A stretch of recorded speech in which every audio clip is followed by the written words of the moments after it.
All right, so slab versus one piece versus five piece.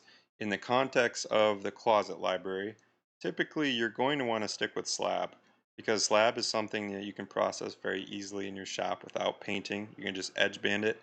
You get drawer front fasteners in the back.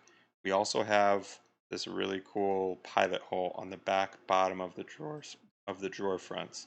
So if we go into libraries and doors, another thing is that we already have the pricing set up for all these doors as well. But if we go into a slab V drawer, vertical, you're going to see this little dot on the back.